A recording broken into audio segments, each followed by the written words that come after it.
jelas konteks pencemaran nama baik, fitnah dan sebagainya.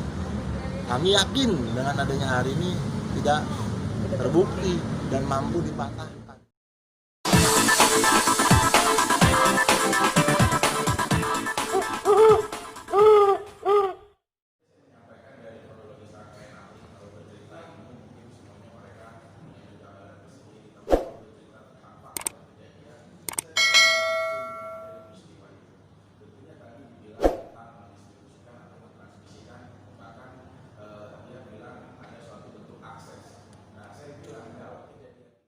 Oke, baik, terima kasih tanggapan kita hari ini. Pertama, kita cukup senang ya dengan adanya jawaban-jawaban dari ahli pidana terkait permasalahan yang tergambarkan dari pernyataan-pernyataan ahli pidana.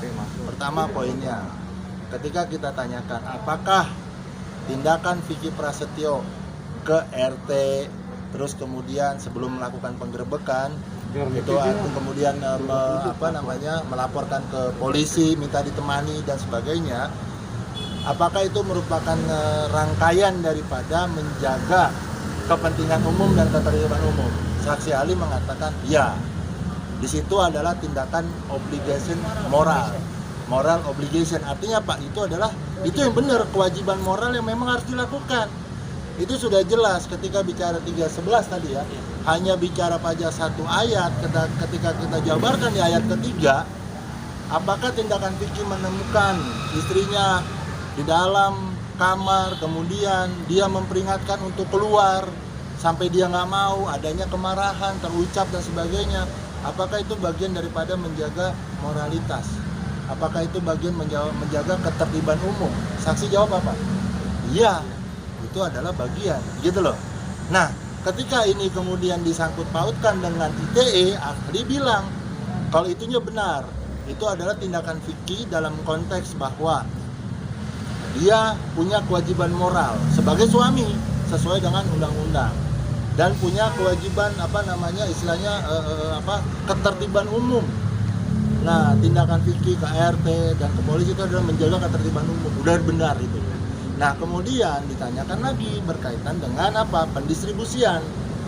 Bagaimana ketika bicara faktanya? Ini kita kembali ya, bahwa saksi ahli atau ahli sendiri hanya disajikan dokumen dan berkas yang memang tidak sesuai dengan fakta hari ini. Gitu loh. Itu adalah bukan ilustrasi, itu adalah fakta-fakta versi pihak penyidik, bukan versi fakta yang sesungguhnya yang disampaikan. Ketika ditanya, Pak, tentang SP3, oke, kita lihat, dia kan selama ini tidak memenuhi unsur tindak pidana SP3-nya.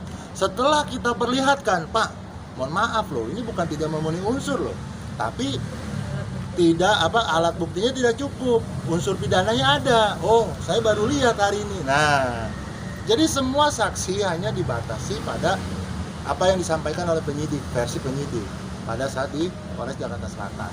Nah, oleh karena itu hari ini kami happy, kami senang bahwa saksi ahli pidana sendiri ya kan tidak disajikan ternyata sesuai fakta yang sebenarnya. Tidak disajikan saya bilang, Pak, Bapak tadi bilang rangkaian pendistribusian video yang memuat kalimat. Nah, kalimat apa? Dibilang ada botakin, kemudian diarak, jangan pilih dan sebagainya. Faktanya video itu nggak ada kalimat itu. Loh, kalau nggak ada kalimat itu gimana? Ya gimana? Apalagi diedit dan sebagainya. Bagian nanti yang ya dia sendiri pun tidak bisa menjawab secara gamblang. Artinya apa? Absurd, nggak jelas. Gitu loh. Nah, kemudian ada lagi bahwa saksi ahli menyatakan ada boleh dikatakan secara psikologis walaupun tidak dijawab secara rinci. Kalau tindak pidana itu ada niatan, ada tujuan akhir, atau ada makna-makna tertentu, sedangkan kesengajaan.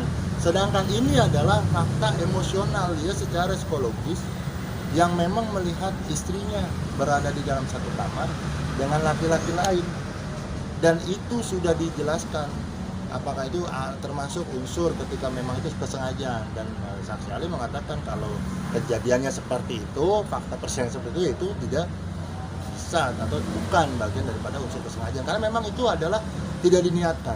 termasuk yang tadi media. Saya kira ini mengundang media di situ kalimatnya mengundang, ya. Terus kemudian tidak mencegah pemberitaan. Sedangkan saya tanyakan bagaimana kaitannya ketika memang mendistribusikan adalah bukan fikih. Kemudian yang membuat bukan fikih dan sebagai bukan fikih. Artinya apa? Fikih dalam konteks di dalam dakwaan ini adalah mendistribusikan dan sebagainya undang-undang IT. Fikih dalam kondisi pasif, tidak melakukan apa yang dituduhkan. Satu, tidak mendistribusikan, tidak menyebarluaskan, tidak mentransmisikan, tidak membuat dapat diakses. Karena kenapa? Seluruh konten yang buat bukan fikih, seluruh rangkaian pendistribusian yang buat bukan fikih. 2 stasiun TV bukan punya fikih. Jadi dalam hal ini, ya, nah dalam hal ini unsur-unsur yang dituduhkan oleh jaksa menurut versi kami tidak dapat dibuktikan. Oh ya, saya juga sudah jelaskan satu hal bahwa memang tidak ada pernah wartawan diundang oleh fikih untuk meliput.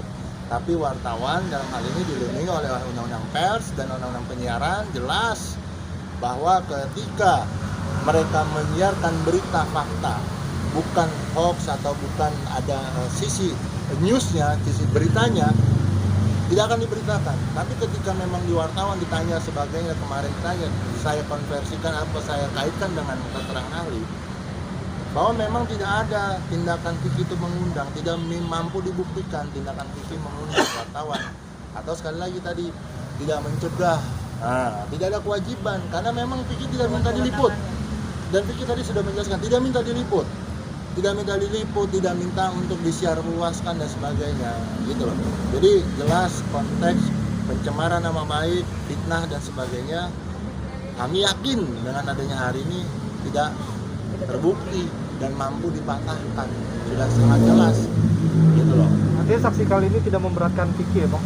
Ya teman-teman lihat sendiri ya, tidak ada. Ini benar, saksi ahli ini benar dalam konteks dia menjelaskan secara keilmuan, bukan secara emosional harus menjatuhkan fikih sebagai terdakwa, sebagai orang yang bersalah, tidak, gitu loh.